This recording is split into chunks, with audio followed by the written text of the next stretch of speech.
अभी हम लोग एनसीईआरटी एक्सरसाइज का 3.10 करने वाले हैं 12th फिजिक्स का। ठीक है, इस क्वेश्चन में ये कह रहा है कि एक मीटर ब्रिज है जिसका एक आर्म पर यहाँ पर एक्स रेसिस्टेंस है जो कि अननोन है, हमको फाइंड करना है। ए बी सी करके 3 क्वेश्चन इसमें, और y जो है यहाँ का रेसिस्टेंस वो इतना दिया हुआ है। ठीक, यहाँ से यहाँ तक का डिस्टेंस L1 मेरा 39.5 है, तो ऑब्वियसली ये वाला जो डिस्टेंस है वो कितना हो जाएगा 100 माइनस L1 यानी कि क्या 60.5। ये हम लोग जानते हैं। इसका थ्योरी आपने अगर नहीं पढ़ा है तो आप यूट्यूब पर सर्च करना मीटर ब्रिज बाय एम अनवर्ड, आपको मिल जाएगा। ठीक है, इसका थ्योरी वगैरह पूरा डिटेल में, और नहीं तो हम इसका लिंक थ्योरी का डिस्क्रिप्शन में देने का कोशिश करेंगे। आगे बात करते हैं। तो हमको ये अननोन रेसिस्टेंस फाइंड करना है, तो हम लोग जानते हैं ये बैलेंस पॉइंट पर है।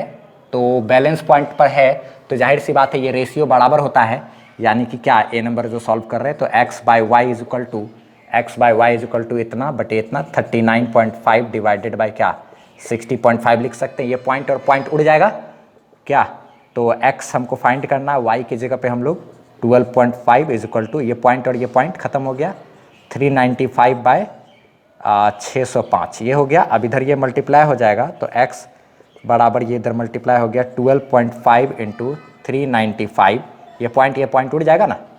अच्छा बटे क्या 605।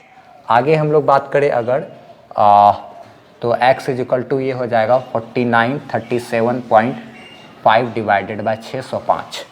इसको इससे मल्टीप्लाई करोगे तो ये 4937.5 होगा, और ये ऐसा हो गया। ठीक, तो x बराबर आप फाइंड कर लिए इतना डिवाइडेड बाय इतना, ये हो जाएगा 8.161।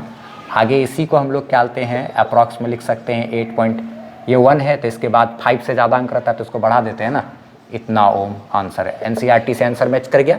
इसी में क्या लेते हैं एक और क्वेश्चन है कि ए नंबर में ही कि ये सब जो ये है ना स्ट्रिप सब, ये मोटा मोटा क्यों लेते हैं हम लोग, थिक क्यों लेते हैं। तो मोटा इसीलिए लेते हैं क्योंकि देखा जाए हम लोग जो फार्मूला बना रहे हैं उसमें क्या लेते हैं हम लोग किसका रेसिस्टेंस का बात किए, किसका रेसिस्टेंस, ये और ये रेसिस्टेंस का बात किए हैं, इतना और इतना का बात किए हैं। इसमें हम लोग इन सब के रेसिस्टेंस वगैरह को तो नेग्लेक्ट कर दिए हैं, कोई काम नहीं किए। तो इन सब का रेसिस्टेंस नेग्लेजेबल होना चाहिए तभी ये चीज़ काम करेगा, इतना बटे इतना बराबर इतना बटे इतना। ठीक है, तो इसका मतलब हम लोग जो ये सब को मोटा लिए वो इसलिए लिए ताकि इन सब का रेसिस्टेंस बहुत कम हो जाए और हम लोग उसको नेग्लेक्ट कर सके। टू मिनिमाइज द रेसिस्टेंस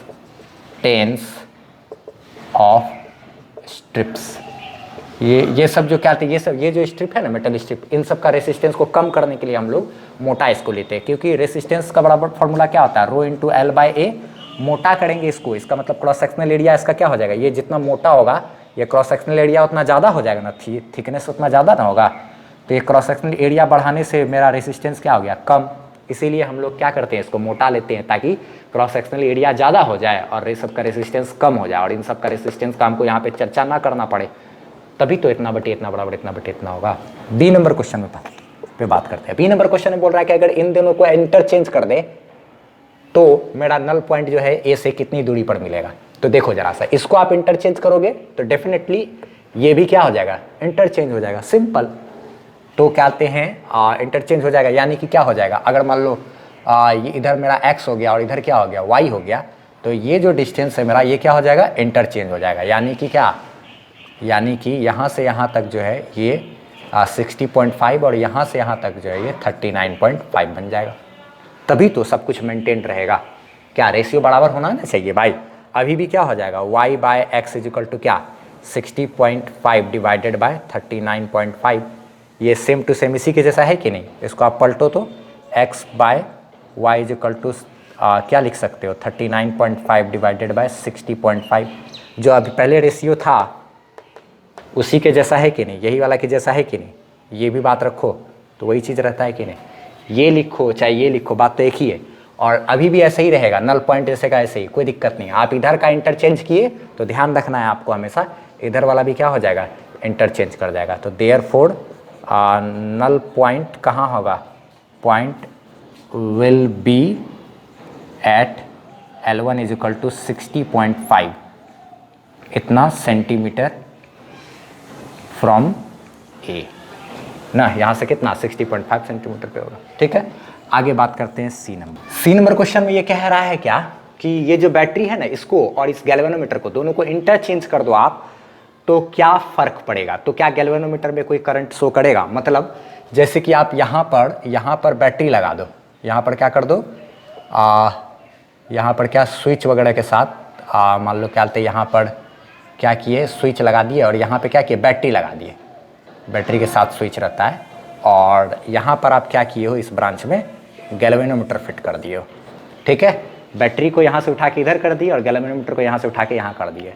तब बताना है कि क्या गैल्वेनोमीटर में कोई करंट शो करेगा, तो नहीं करेगा। IG बराबर अब भी 0 होगा, no current in capital G। Galvanometer में कोई करंट नहीं हो। क्यों? क्योंकि देखो आप जरा सा एक बात ध्यान रखना, जब भी ये जो रेशियो है ना, क्या बोलते हैं, ये मान लो अगर 60.5 या इतना भी रहे, जब भी ये रेशियो इतना बटे इतना बराबर इतना बटे इतना के रहता है, तो आप इतना ध्यान रखना, ये वाला ब्रांच का कनेक्शन इस वाले ब्रांच के साथ कनेक्शन खत्म हो जाता है। इतना बटे इतना बराबर इतना बटे इतना रहेगा, तब इस ब्रांच का कनेक्शन इस ब्रांच के साथ खत्म हो जाता है। तभी तो इतना बटे इतना बराबर इतना बटे इतना होने पर बैटरी के द्वारा जो करंट होता है वो इस ब्रांच से पास नहीं करता। क्यों? क्योंकि इस ब्रांच और इस ब्रांच का कनेक्शन खत्म हो जाता है।